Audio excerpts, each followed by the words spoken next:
여러분 안녕하세요. 편집자 K입니다. 오늘은 제가 편집자 K 채널 오픈 2주년을 맞이해서 오랜만에 Q&A 영상을 가지고 왔습니다. 많은 분들이 궁금해하신 자주 듣는 질문 10가지를 뽑아봤어요. 되게 구체적인 질문도 있고 좀 추상적인 질문도 있고 한데요. 어느 정도 궁금증이 해결이 된다면 좋겠습니다. 그러면 시작을 해볼까요? 이 질문의 순서는 딱히 의미가 있는 건 아니고요. 첫 번째 질문, 이달엔 이 책의 선정 기준이 궁금하다. 이 질문을 생각보다 많은 분들이 해주셨어요. 이달엔 이 책이 제 채널의 좀 주요 콘텐츠이기도 하고 많은 분들이 매달 기다려주시고 있는데요. 그 책들을 고르는 기준은 사실 굉장히 쉽게 말씀을 드릴 수가 있어요. 기준이 딱 2가지입니다. 첫 번째는 그 꼭지 자체가 제가 신간 정보를 좀 발빠르게 전해드리고 싶어서 만든 것이기 때문에 신간일 것. 그것이 이렇게 엄격하게 기준이 있다기보다는 출간된 지 2-3달 안쪽에 신간일 것이라는 것이 첫 번째 기준입니다. 그리고 두 번째 기준은 내가 보기에, 편집자 K인 내가 보기에 좋은 책일 것. 되게 단순한 대답이죠. 여기서 이제 중요한 거는 저라는 사람의 필터를 통해서 골라진 책이라는 거예요. 제가 독자로서 책을 좋아해온 세월도 있고 또 직업인으로서 책을 가까이 접하고 만들고 홍보하고 했던 시간도 지금 10년이 넘었는데 그동안 저에게 쌓여온 데이터베이스가 있을 거예요. 그것이 저자에 대한 신뢰나 역자에 대한 것, 출판사에 대한 것, 그리고 그 책을 만든 편집자에 대한 것 등등 좋은 책이 만들어지기 위한 여러 가지 요소들을 보는 눈이 당연히 자연스럽게 쌓여왔던 것이 있습니다.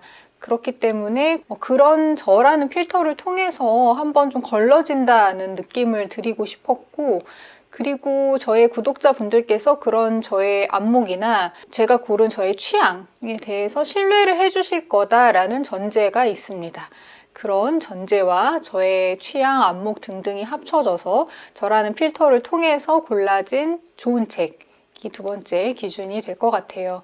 지금까지 어떻게 보셨는지, 만족스럽게 보셨는지, 그 중에 재밌게 보신 책들이 있으신지도 궁금하고, 취향이라는 것이 굉장히 주관적일 수밖에 없기는 하지만, 제가 직업인으로서 쌓아온 시간들에 저도 좀 기대서 책들을 고르고 있는 게 사실이에요. 그래서 앞으로도 계속 그렇게 진행은 될 텐데, 어쨌건 가장 중요한 거는 앞에 2가지 이유가 되겠습니다. 그리고 2번째 질문은 저의 독서법을 궁금해 하시는 분들도 많더라고요.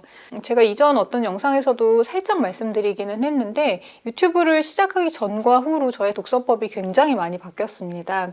원래 제가 갖고 있던 독서법은 완독주의였어요. 저는 한 권의 책을 일단은 읽기 시작을 했다 하면은 끝까지 읽는 것이 저의 방식이었어요. 그렇게 해야 하나의 세계를 다 흡수하고 경험했다라고 생각을 했기 때문에 어떻게든 완독을 하려고 하는 스타일이었는데요. 유튜브를 시작하고 나서는 제가 그냥 제 개인적으로 혹은 직업과 관련해서 읽어야 되는 책뿐만이 아니라 여러분들한테 좀 엄선해서 보여드려야 되는 책들의 종수 자체가 많아져서 발췌독을 하는 스타일로 변했습니다. 굉장히 큰 변화죠. 그게 처음에는 뭔가 책을 읽었다는 느낌을 확실히 전보다는 덜 주기 때문에 이게 좀 괜찮나 하는 조금 과도기도 있긴 했는데 이것을 1년 넘게 지속을 하면서 느낀 것은 이게 괜찮은 방법이다 였어요. 물론 한 권을 다 읽었을 때 그 완결성에서 얻는 어떤 성취감도 있고 기쁨도 있는데요. 다양한 작가, 컨셉, 주제의 책들을 이것저것 조금씩 읽다 보니까 그것이 주는 풍성함도 있더라고요. 적절한 비유가 될지는 모르겠지만 어떤 여행을 갈 때 한 도시에서 오래 머무는 것, 거기에 생활하는 사람에게 조금 더 스며들어 보고자 하는 여행 스타일이 있고 아니면은 여러 나라, 여러 도시들을 다니면서 주요한 곳들을 둘러보는 여행 스타일이 있다면 그러니까 저는 전자에서 점점 후자로 가고 있는 거죠. 그래서 어떤 쪽이 더 좋다, 나쁘다라고 말하기는 어려울 것 같고 독서는 취미이고 오래 가지고 있을수록 좋은 취미이기 때문에 내 독서를 오래 지속시킬 수 있는 쪽으로 선택을 하시는 것을 권하고 싶습니다. 세 번째는 책장 정보. 제가 원래 영상에서는 책장이 뒤에 계속 나왔었잖아요. 그때부터 뭐 지금까지 책장 정보를 정말 자주 물어보시는데요. 책장은 제가 비앙스라는 곳에서 샀고, 보니 블랙우드 시리즈예요. 제가 자막으로 적어둘 텐데, 그 시리즈가 사이즈가 굉장히 다양합니다. 그래서 뭐 이렇게 폭이 좀 좁은 책장도 있고, 아니면 폭이 넓고 좀 낮은 책장도 있고 해서 저희 집 사이즈에 맞게 여러 개를 사서 조립을 한 상태예요. 저희 작은 방에는 지금 이 시리즈로 이중 책장도 있어요. 이렇게 슬라이딩 되는 책장도 있는데, 제가 책장에 대한 정보를 말씀드리면서 꼭 덧붙이는 거는, 사실 이중 책장에 대한 로망이 있잖아요. 또 책이 많거나 좋아하는 사람들은. 근데 이중 책장은 정말 비추다. 정말 비추입니다. 여러 가지 이유로 비추인데요. 그게 굉장히 이중이니까 당연히 폭이 넓잖아요. 그래서 자리를 굉장히 많이 차지하고 생각했던 것보다. 그리고 이중 책장의 가장 큰 문제는 제가 생각했을 때 안쪽에 있는 책장 속의 책들은 정말 꺼내보지 않게 되더라고요. 바깥쪽에 있는 책장에 가려져 있어서 안쪽에 지금 무슨 책이 있는지도 잘 기억이 나질 않고, 실제로 책장을 재배치할 때도 그 안쪽 책장에는 제일 손이 안 가는 책들을 넣어두게 돼요. 근데 제일 손이 안 가는 책들을 보이지 않는 곳에 넣어두니까 꺼내볼 일이 점점 더 줄어드는 거죠. 개인적으로는 좀 비추입니다.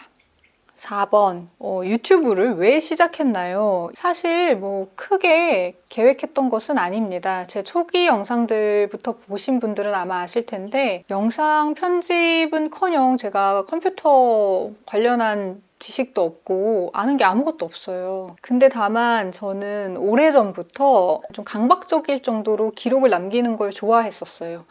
예전에 무슨 뭐 싸이월드부터 해서 뭐 프리책, 다음 카페나 뭐 네이버 블로그나 SNS까지 그때그때 많은 사람들이 쓰는 플랫폼을 저도 써왔고 굉장히 꾸준히 썼었어요. 읽은 책에 대한 기록은 당연하고 뭐 일상 기록도 많이 했었고요. 그래서 친구들이 저의 블로그를 뭐 없는 게 없는 블로그다라고 말을 할 정도였거든요. 그래서 그때 우리 거기서 뭐 했지? 그때 뭐 먹었지? 이런 거 제 블로그 찾아보면 다 나오고 했을 정도였어서, 그래서 그렇게 무언가를 기록하는 것에 대한 거부감 자체가 처음부터 없기도 했었고, 그것이 이제 시대에 맞게, 플랫폼에 맞게 좀 바뀌어 왔던 거죠. 근데 그 시대가 이제 유튜브의 시대가 된 거예요. 그래서 나도 유튜브도 해볼까? 라는 무계획으로 시작을 한 일이었습니다. 일단 한 5개 정도만 핸드폰으로 찍어서 만들어 보자.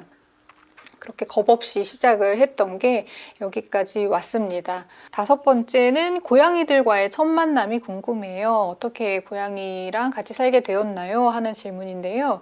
이것은 제가 아주 초창기 때, 그때 아마 5개 영상을 찍고 그래, 유튜브 좀 더 해보자 라는 마음에 카메라를 사서 그 카메라로 처음 찍은 영상에 살짝 언급을 했었어요. 저희 고양이들은 2011년 6월부터 저랑 같이 살게 됐습니다. 그때가 고양이들이 태어난 지 뭐 한두 달 정도 됐을 때, 완전히 아기 고양이였을 때 제가 집사가 된 거예요. 저는 그때까지 고양이에 대한 관심이 전혀 없었고, 친정에서도 오랫동안 강아지 반려견이랑 살고 있었어서 고양이는 정말 생각을 해본 적이 없는데, 그 해방촌에 사시는 황인숙 시인께서 연락을 하신 거예요.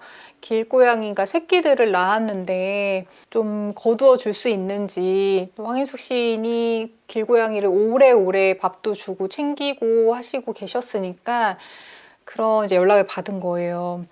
고양이? 고양이라고 하면서, 그치만 딱 거절하기도 마음이 편치 않았고, 그래서 그때 당시에 이제 남자친구였던 지금의 남편한테 연락을 해서, 뭐 남편도 당연히 고양이에 대한 관심이 없었어요. 상의를 했죠. 상의를 하고 데려오는 것을 이제 고민 끝에 결정을 했습니다. 그래서 이제 해방촌으로 남자친구와 함께 갔습니다.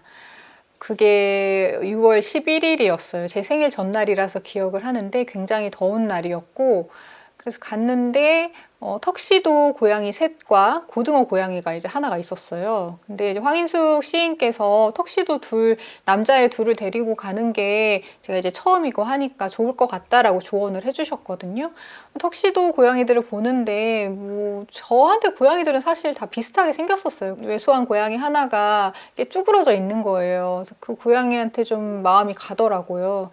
그래서 아, 저 아이를 데려갈까 하고 그래 다른 턱시도도 보자 했는데 다른 턱시도 고양이들이 눈에 안 들어오고 엄청 발랄하고 활발한 고등어 무늬 코트를 입고 있는 여자애한테 눈이 확 가더라고요. 그래서 황희숙 시인한테 말씀을 드려서 저기 저 힘없는 턱시도랑 여기 완전히 발랄한 고등어 아이랑 둘을 데려가고 싶다 말씀을 드리고 데리고 왔죠. 황희숙 시인이 뭐 얘기도 많이 해주시고 이것저것 많이 처음에 챙겨주셨었어요.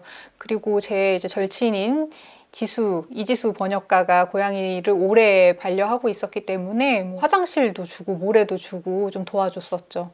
그래서 그렇게 같이 살게 되었습니다.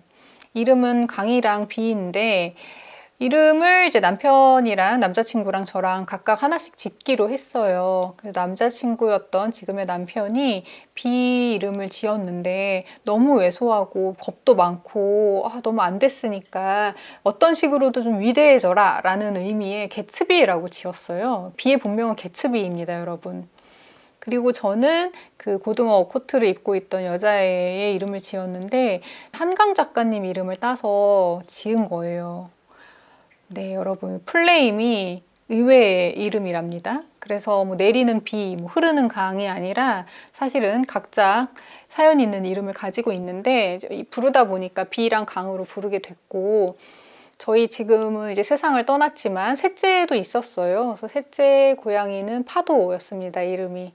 그리고 넷째도 드릴 뻔했었는데 그 아이는 이제 구조하자마자 죽어서 드리지는 못했지만 넷째 아이의 이름은 물이었어요. 물. 그런 식으로 뭐 어쩌다 보니까 처음의 의도와 다르게 자연 친화적인 이름으로 하나씩 짓게 되었었습니다. 그렇게 지금 살고 있고 그래서 둘은 남매예요. 삶에서 여러 가지 순간들이 있잖아요. 결정적 순간들이. 그 제 인생을 좋은 방향으로 튼 아주 큰 사건 중에 하나가 고양이와 함께 살게 된 것입니다. 제가 보는 세상이 완전히 달라졌거든요. 여러분들이 브이로그 같은 데서 고양이 나오면 좋아해 주실 때마다 되게 좋아요. 그래서 고양이 분량을 좀 걱정 없이 많이 넣고 있는데 앞으로도 계속 보여드리겠습니다. 6번째, 일할 때 듣는 플레이리스트가 있는지 뭐 어떤 음악 좋아하는지 음악에 관한 질문들이 좀 있었는데요. 일단 일할 때 음악 종종 듣습니다. 집중력이 좀 떨어졌거나 주변이 좀 소란스럽거나 할 때는 음악을 들으면서 일을 하는데 교정 볼 때는 가사 없는 클래식이나 아니면 영화 음악을 많이 듣고요. 그리고 보도자료를 쓸 때는 역시 뭐 사운드 트랙 많이 듣는데 훨씬 더 시네마틱한 격정적인 음악 들으면서 막 열심히 쓰죠. 그런 편인 것 같아요. 더 페이보릿이라는 영화 OST 자주 듣고 박찬욱 감독님 영화의 OST들을 종종 들어요. 제가 조영욱 음악 감독님의 사운드 트랙들을 되게 좋아하거든요. 그것들을 많이 듣다 보면은 어떤 좀 고양되는 느낌이 있어서 잘 써지더라고요. 그래서 그런 거를 듣고 예전 Q&A 영상에서도 말씀드렸던 필립 글래스 영화 음악가 필립 글래스 음악들도 많이 듣고요.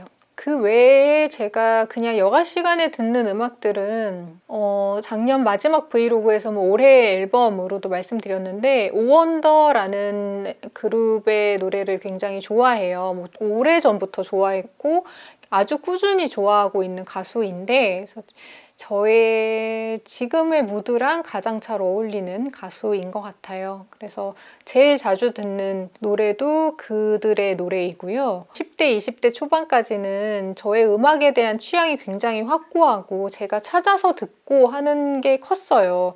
근데 그게 어느 순간 관심이 확실히 덜해지더라고요. 그래서 요즘은 음악도 큐레이션이 많이 되니까 유튜브에서 그 플레이리스트들 좋은 게 많이 올라오니까 그런 것들을 주로 찾아 듣고 있습니다. 그리고 또 다음 질문도 일상과 관련된 건데 옷을 어디서 사냐고 물어보는 질문이 꽤 있더라고요. 옷을 어디서 사세요? 뭐 좋아하는 브랜드는 뭔가요? 제가 아무래도 브이로그를 올리다 보니까 뭐 옷에 대한 거 데일리룩 영상을 찍기도 하고 했어서인 것 같아요. 저는 일단 기본적으로 쇼핑은 대부분 온라인으로 합니다. 아주 어려서부터 온라인 쇼핑으로만 옷을 거의 사 입었어요. 오프라인에서 옷을 사는 거는 딱 하나인데 코스에서 옷 살 때, 코스는 가서 입어보고 사는 편이고, 그래서 제가 좋아하는 브랜드들이 많이 모여있는 W 컨셉에서 대부분의 옷을 구매를 하고요. 제가 좋아하는 브랜드를 조금 읽어드리자면 드파운드, 킨더살몬, 나띵 리튼, 프론트로우, 렉토 이런 브랜드들을 좋아해요. 좀 단순하고 요소가 많지는 않은, 그렇게 점점 취향이 변하더라고요. 예전에는 막 패턴이 화려한 옷들도 많이 입고 색깔이 팝한 것들도 많이 입고 했는데 이런 취향도 변하는 거죠. 그리고 W 컨셉에 없는 제가 좋아하는 디자이너 브랜드, 뭐 자체 제작 브랜드가 2개가 더 있는데 예전에 데일리룩 영상에서 말씀드렸던 유노이아 3, 4년째 꾸준히 사서 입고 있고, 그리고 작년에 발견해서 제가 제일 많이 쇼핑을 한 곳이 망매플이라는 사이트예요. 자체 제작 의류들로 이루어져 있고 굉장히 질이 좋고 탄탄하고 질리지 않는 디자인이어서 망매플에서 많이 구입하고 있습니다. 망매플은 망고 매니 플리즈의 줄임말이에요. 근데 망매플이라고만 쳐도 나올 거고요. 점점 더 소재를 보고 사게 되고 한철 입고 버리는 옷보다는 조금 돈을 들이더라도 오래 입을 만한 옷들로 구매를 하게 되고 있고, 이게 제 소비 패턴 자체가 변한 것도 있고 나이를 먹는 것도 있고 소득 수준이 달라지는 것도 있고 여러 가지 영향에 의한 것이겠죠. 예전에는 뭐 보세 옷들을 많이 사서 한철 입고 버리고 이런 일이 많았는데 20대 때만 해도 30대 넘어서는 확실히 소재를 보고 투자를 하는 것 같아요. 질리지 않는 디자인으로 꾸준히 입는 게 좋다, 이렇게 변해가는 것 같습니다. 8번 이제 다시 일 얘기로 돌아와서 문학 편집자에게 필요한 자질은 무엇인가요? 늘 하는 대답이 정해져 있어요. 그래서 오프라인 북토크나 저랑 얘기를 해보신 분들은 답을 아마 알고 계실 텐데, 저는 늘 잘 반하는 사람인 게 좋다라는 말씀을 드려요. 굉장히 많은 자질이 필요하죠. 뭐 모든 일이 그렇듯이. 근데 제일 유리한 자질이 잘 반하는 사람인 것 같아요. 뭐 어떤 원고를 봤을 때, 어떤 사람을 봤을 때 그 사람의 단점이나 별로인 점을 먼저 보고 지적을 하는 사람이 있는가 하면 좋은 점을 잘 발견하고 잘 놀라는 사람이 이 일에는 참 잘 맞는 것 같아요.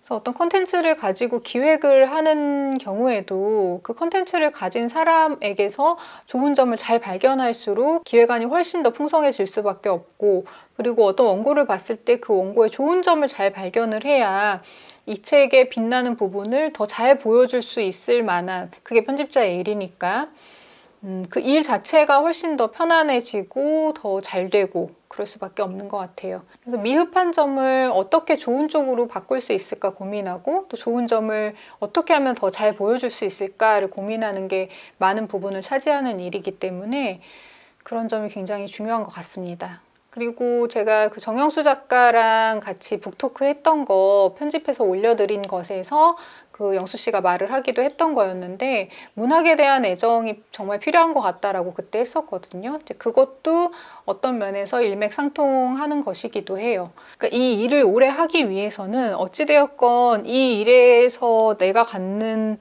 애정, 이 일에서 내가 발견한 가치 같은 것이 강하게 좀 있어줘야 그걸 붙잡고 힘든 순간에도 조금 버티고 해나갈 수가 있기 때문에 잘 반하고 애정을 잘 갖는 사람이 확실히 좀 유리한 것 같아요. 중요한 자질이고. 9번. 일하면서 가장 좋을 때와 힘들 때. 이 일이 좋을 때와 힘들 때는 아마 편집자마다 다 다르겠죠. 저는 제 책에도 쓰기도 했지만 어떤 작가의 원고를 처음 읽는 사람이라서 좋은 거는 아니고, 왜냐하면 처음 읽었을 때는 정리해야 될 부분이 생각보다 많거든요.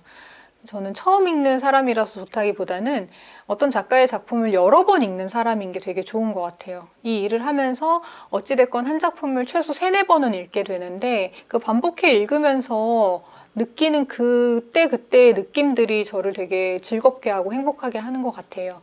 이 일을 하면서는 참 그런 부분이 좋다라는 생각을 자주 하고 있고, 특히 기획서를 만드는 편집자의 경우에는 이 책이 내가 아니었으면 세상에 나오지 않았을 책들도 만들거든요. 그래서 없던 것을 만들어낸다는 기쁨이 이제 기획서 만들 때는 되게 컸던 것 같고, 그리고 꼭 기획서가 아니더라도 어찌됐건 원고에서 책이 되기까지의 과정 전반에 저의 선택이 들어가잖아요. 그런 어떤 물건을 만들어내는 일이 되게 흔치 않으니까 그 저의 선택과 결정들이 쌓여서 결과물로 눈에 보이는 물성을 가진 결과물로 나온다는 것이 그리고 그게 매번 다른 책이라는 것이 이 일의 가장 큰 매력이 아닐까 생각을 합니다. 그리고 힘든 점은 뭐 어느 일이 안 그렇겠냐만서도 이 일 역시 정신적, 육체적 피로가 크다.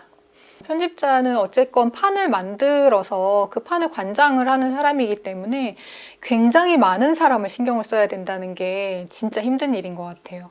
작가와 역자는 당연히 그렇고 늘 독자를 염두에 둬야 되고 디자인팀도 있고 마케팅팀도 있고 제작부도 있고 관리부도 있고 그 모든 팀과 소통을 하면서 조율을 해 나가는 게 역시 쉽지 않죠. 거기서 오는 피로감이 확실히 큰 것 같아요. 모든 일이 그렇듯이 기쁨과 슬픔이 다 있습니다. 10번. 10년 후 어떤 모습인지 생각해 본 적이 있냐? 미래의 목표 같은 거를 생각을 해본 적이 있냐? 이 질문도 자주 받습니다. 특히 작년에 많이 받았던 것 같아요. 아마 제가 작년에 뭐 책도 쓰고 유튜브도 꾸준히 하면서 여기저기 이제 보여지는 활동들을 하다 보니까 그런 질문을 더 많이 받는 것 같아요. 독자분들께도 많이 받고 뭐 인터뷰를 할 때도 꼭 이 질문을 받는데 저는 사실 미래의 목표, 10년 후 이런 거는 생각을 해본 적이 없어요. 제가 지금은 계정을 없앴지만 트위터에 소개글에도 한치 앞만 봅니다라고 써놨었거든요. 전 지금도 한치 앞만 보고 사는 것 같아요. 그리고 신년이 되면 올해 계획 같은 것도 많이 세우잖아요. 근데 저는 그런 계획도 잘 안 세우고 그렇게 세우지 않고 사는 것은 이제 저의 뭐 마인드나 저의 삶의 방식이겠죠. 저는 기본적으로 인생이 결국은 선택의 연속이다라고 생각을 하는 편인 거고 그 선택을 할 때 먼 미래에 어떤 목표를 두고서 해나가는 게 아니라 지금 이 순간순간에 나에게 최선이라고 생각하는 선택을 하는 것에 익숙해진 것 같아요. 그리고 그런 선택들이 지금까지 40년 가까이 쌓이면서 성공의 경험도 있을 거고 실패의 경험도 있을 거란 말이죠. 그런 선택들의 과정이 쌓이고 쌓여서 지금 이 순간에 어떤 선택지가 있을 때 나에게 좋은 선택을 내가 이미 알고 있다라고 생각을 하는 편이에요. 과거에 내가 했던 경험들의 연속으로 쌓인 어떤 툴이 있다고 생각하는 거죠. 그렇기 때문에 저는 저의 직관이나 직감을 굉장히 따르고 믿는 편이고 나를 위한 좋은 선택은 내가 이미 알고 있다라는 생각으로 이제 귀결이 되는 것 같아요. 비유를 하자면은 제가 손전등 하나를 들고 깜깜한 길을 가는 거예요. 모든 사람이 그렇게 살아간다고 생각을 하고 근데 저는 그 손전등을 이렇게 앞으로 비춰서 저 멀리에 무엇이 있는지 보지 않고 정말 제 발 앞만 비추는 거죠. 제 발 앞을 비추고 한 걸음 한 걸음 걸어 나가는 것에 더 집중하는 것 같아요. 멀리 비춰서 뭔가가 보인다면은 볼 수도 있겠지만 멀리 비췄을 때 결국 뿌옇고 뚜렷한 형체가 보이지 않는다면은 그 먼 곳을 신경 쓰기보다는 내 발 앞을 신경 써야 한다. 라고 생각을 하는 쪽입니다. 결과적으로 말하면 아주 즉흥적이면서 체계적인 방법이라고 저는 생각을 하고 있어요. 그리고 실제로 목표를 정한다고 해서 그렇게 되지 않을 확률이 높다고 생각하는 것도 있고요. 저는 예전부터 어떤 불분명한 것에 베팅을 잘 안 하나 봐요. 전 지금까지 로또나 복권을 한 번도 사본 적이 없거든요. 그 어떤 불확실한 확률에 저의 확실한 것, 돈을 내고 그걸 사니까 제가 가진 확실한 것을 어떤 불확실한 것에 베팅하고 싶은 마음이 원래 안 드는 거죠. 저걸 사지 말자, 사자 이렇게 결심하기도 전에 그런 마음이 애초에 안 드는 편이고 그냥 확실한 것이 좋은 것 같아요. 저한테는 미래나 목표는 좀 불확실한 것의 영역에 속한 단어입니다. 그렇지만 누가 미래의 어떤 상에 대해서 물어봤을 때 추측이나 뭐 생각은 해볼 수는 있죠. 제가 지금까지 쌓아왔던 선택의 경험들에 의해서 가령 뭐 세 번째 책도 쓰실 건가요? 라고 누가 저한테 묻는다면 그건 미래의 일이라서 저한테는 불확실의 영역에 있지만 가능성으로 따져볼 수 있고 가능성이 높은 일이라고 생각은 해요. 왜냐하면 저는 첫 번째, 두 번째 책을 제안을 받아서 쓴 경험이 있잖아요. 그것을 완수해 본 경험이 있었고 그 경험이 저에게는 굉장히 좋은 경험으로 남아있기 때문에 누군가 또다시 세 번째 책을 제안을 한다면은 제가 긍정적으로 그 일을 할 확률이 높은 거죠. 근데 또 제가 이 10년 후와 더불어 자주 받는 질문 중에 본인의 출판사를 하고 싶은 생각은 없냐, 뭐 미래든 근미래든 뭐 미래든 그런 질문을 자주 받는데 그 질문에 제가 좀 확실하게 그런 생각 없다라고 말을 하는 것도 물론 확신할 순 없지만 확률상 굉장히 낮은 확률의 일이기 때문에 그런 일은 없을 것 같다라고 대답을 할 수 있는 거예요. 저는 제가 책을 만들면서 느끼는 여러 가지 기쁨이나 성취감이 있고 그것이 10년 넘게 쌓여왔기 때문에 어느 정도 내가 이 일에서 어떤 기쁨을 느끼는구나 라는 윤곽을 가지고 있단 말이죠. 그것이 이제 내 출판사라면 훨씬 더 그 윤곽이 뚜렷하고 클 것이다 라는 저의 어떤 확신이 있다면은 그래 나도 언젠가 독립해서 내 출판사를 해봐야지 라고 생각할 수도 있겠지만 저는 그간의 경험으로 그렇지 않다는 것을 알고 있거든요. 그렇기 때문에 굳이 제가 재출판사를 해야 되는 이유가 지금은 없는 거죠. 뭐 나중에 제가 이 지금 회사에서 쓸모가 없어져서 회사를 못 다니게 된다면은 생각을 해볼 수는 있겠지만 다니고 있는 한에서 더 나은 무언가를 위해 독립을 해야지라고 생각을 할 확률이 낮기 때문에 그럴 일은 없을 것 같다라고 말씀을 드려오고 있어요. 목표를 세워서 거기서 동기부여가 되고 원동력을 얻는 분들도 많죠. 그리고 그 목표를 세밀하게 수정해 나가면서 내가 성취해 가고 있는 것들이 그 방향을 향하고 있는지를 계속 생각하는 분들도 있고 그 방식이 이제 아닌 거고 이것 역시 저한테는 이 방식이 맞는 거지만 이 방식이 정답인 것은 아닙니다, 여러분. 제가 그리고 이 10개는 뺐는데 또 자주 받는 질문이 하나 더 있어요. 근데 이거는 제가 따로 영상을 제작을 할 생각이라서 남겨두었습니다. 그것은 말하기에 관련된 거예요. 조리 있게 말하는 법, 떨지 않고 말하는 법 이런 것에 대한 질문이 생각보다 많아서 저도 좀 놀랐습니다. 그래서 그것은 제가 뭐 직장인 멘탈 관리법이나 뭐 직장인 시간 관리법 이런 직장인 뭐뭐뭐 이런 식으로 2개의 영상을 올렸잖아요. 그래서 거기에 이어서 짧게 제작을 해볼까 생각을 하고 있습니다. 그래서 그것에 대한 답은 그 영상에서 확인을 해주시면 좋겠습니다. 오늘 영상은 그럼 여기까지 할게요. 여러분 2주년 함께 축하해 주시면 좋겠습니다.